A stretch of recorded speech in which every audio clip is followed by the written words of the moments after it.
We spoke last about 6 months ago. I'm wondering, have your views of the world changed? Obviously, the Fed has dialed in a bunch of increases. I think some more projected this year, is telling us there's going to be a soft landing, but I think you disagree. Has your outlook on the future changed, and what do you see coming up for 23 and 24? Yeah, I mean things evolve all the time. You another tool, intellectual tool, applied mathematical tool uses Bayes' theorem without getting too much in the weeds. And I learned Bayes' theorem at the CIA because I always say if you have all the facts, a smart high school kid can solve the problem. The intelligence agencies and others, and people in capital markets, have to solve problems when you don't have all the facts. But you have no choice. In national security or defense, it's literally life or death. On Wall Street, it could be your fortune or your client's fortune. So you don't have the luxury of just throwing up your hands and say, "Well, I'm going to wait till I get more facts." That's what Janet Yellen did, but that doesn't work in the real world. She's kind of detached from that. So how do you solve problems when you don't have all the facts you need to really solve the problem, and you know it, but you have to deal with it anyway because it's coming at you? Well, Bayes' theorem says assign an initial probability, a priori assumption. Just not make it up, but do the best you can, recognizing that you're going to fall short, that you've got missing pieces in the puzzle, if you want to put it that way. And if you have no facts at all, and it's a binary outcome, give it 50-50. Like, it's like, it's not quite 50-50, but red or black on a roulette table, it's a little less than 50-50. It was close enough. He says, it's either going to be red or black, don't know which. I'm going to give it a 50-50. And then what you do, this is what statisticians hate, you update it based on subsequent facts. As new facts come in, you put them back in the model, you update it, and what you'll discover is that your probability either goes up or down. Well, if it goes down more than a certain amount, you discard it. You say, well, that's wrong. I just do it again, would do something. But if it goes up, what you're doing is making it more and more likely that your assumption was true. And so eventually you can get up to the 80-90% level. And that's not 100%, but it's pretty darn good. But there's a tension, which is, okay, as you're updating, and this is something that was explained to me by Henry Kissinger. So imagine a simple graph, and the vertical axis, the y-axis is the probability of a certain outcome, and the x-axis is a timeline. Well, the probability, or basically you convert that into the amount of information you have. How much information do I have? How much time do I have to make a decision? Well, at zero, at the outset, you have no information, or very little, but you have a lot of time. You have a lot of degrees of freedom. But as you move across the x-axis, as you move down the timeline, what you discover is you get more and more information, which is a good thing. So that curve is going up. But you have less and less time, fewer degrees of freedom. That curve is going down. So when you get all the way to the other end, it's like, hey, I have perfect information, but it's too late. It's over. I miss either war started, or I lost all my money, or something bad happened. So what you look for is the sweet spot in the middle. We call it the Kissinger cross, where I have enough information to be smart, but enough time to have degrees of freedom and be able to act. You look for that sweet spot in the middle, and that's when you act. And with a little humility is a very good tool, a good addition to the formula. But that's what that's what Bayes does. Bayes gives you a mathematical basis for doing what I just described. So in as I say, in the CIA, you never have enough information. You're always trying to get more, but you have to do the best you can, and kind of make assumptions and make forecasts, because you don't have the luxury of sitting back. You can't wait for 10 9/11 events so you can have a good statistical base. You got one, and you want to prevent the next one, and kind of how do you do that? So getting back to Jay Powell, so so my forecast, I do update them, but big picture, it goes as follows. So what is Jay Powell doing? First of all, not even a year ago, March 1st, 2022, the Fed fund policy rate, interest rates were zero. And we're now at 4.5%. Now, I know everyone goes back to the Volcker days, and I talked to Paul Volcker about this. 18%, 19%, 20%. Like, well, Powell's nowhere near there, but he's getting there fast. Even in the Volcker days, we never went up 4.5% in 10 months. Not that fast. And so here we are. So what is Powell doing? Well, he's given 5 speeches on the subject. I don't know why Wall Street doesn't listen, but he keeps trying.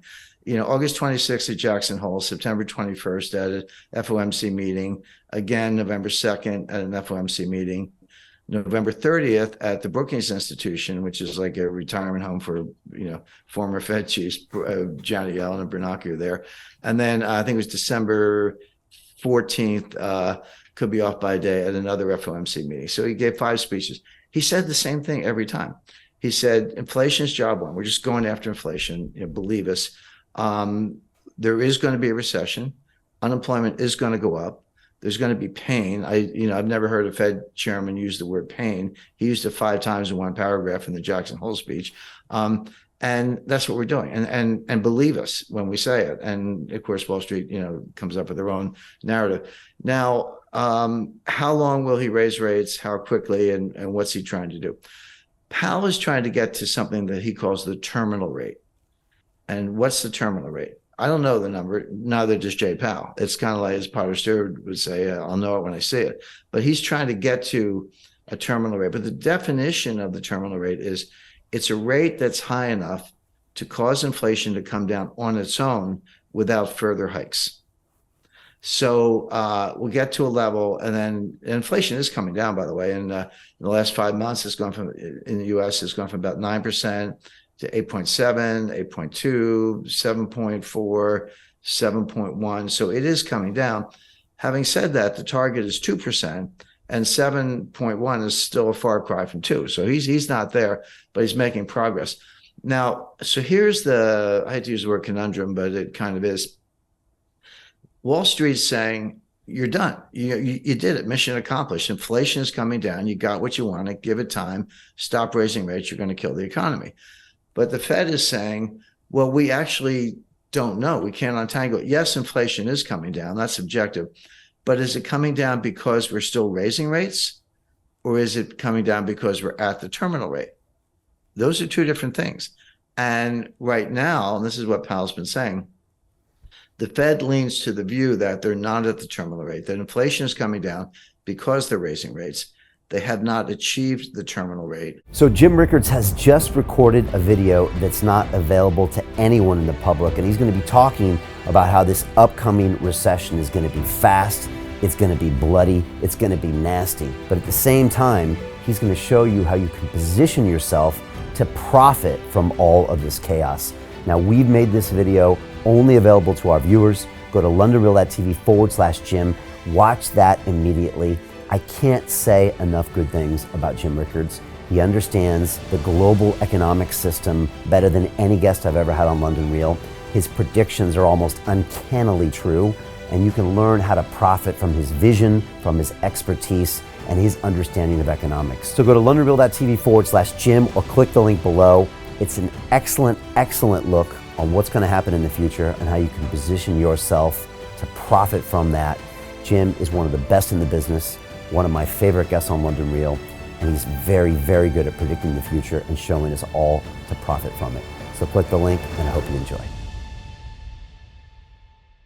Hey, do you want to profit from crypto? Then join my DeFi Academy. The Crypto DeFi Academy will help you create generational wealth. But don't take my word for it. Listen to my students. When I first got into crypto, I remember thinking to myself, I need to learn more. Brian Rose, learning crypto, learning DeFi, gotta do it. I am so grateful that I jumped in and did this. I had to break through some limiting beliefs that I can do this, that I can afford this, that I can be in this. It challenges the things that are deeply rooted within us. Joining DeFi Academy has been one of the best decisions I have made on my blockchain journey. This course was a life changer, a game changer, a huge eye-opener, coming from knowing practically nothing at the speed of the learning over 4 weeks was just fantastic. The information you provided in this class was invaluable. I feel far more confident in my next steps. You took complex concepts and made them easier to understand. What's different than so many other ones is it just doesn't tell you what to do. It actually makes you do it. This is for people who are serious about becoming traders. This is the way it should be done. I realized from this learning experience again that it is not about what you learn, but about who you learn it from.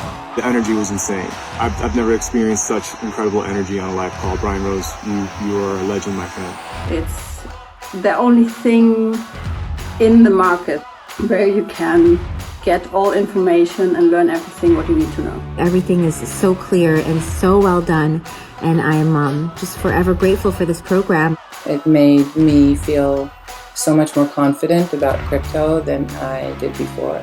I did not anticipate how passionate I was going to become about it. This course has been like a big learning experience for me, not just in the crypto space, but just an overall balance of life. What I've learned is, how to take ownership, of my life in a way that I really hadn't before.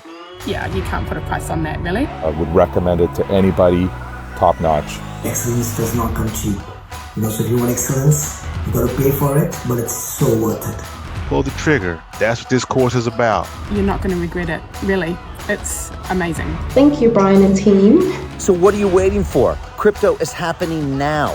Click the link below, submit your application, and let me mentor you on how to create generational wealth and build the decentralized financial infrastructure of the future.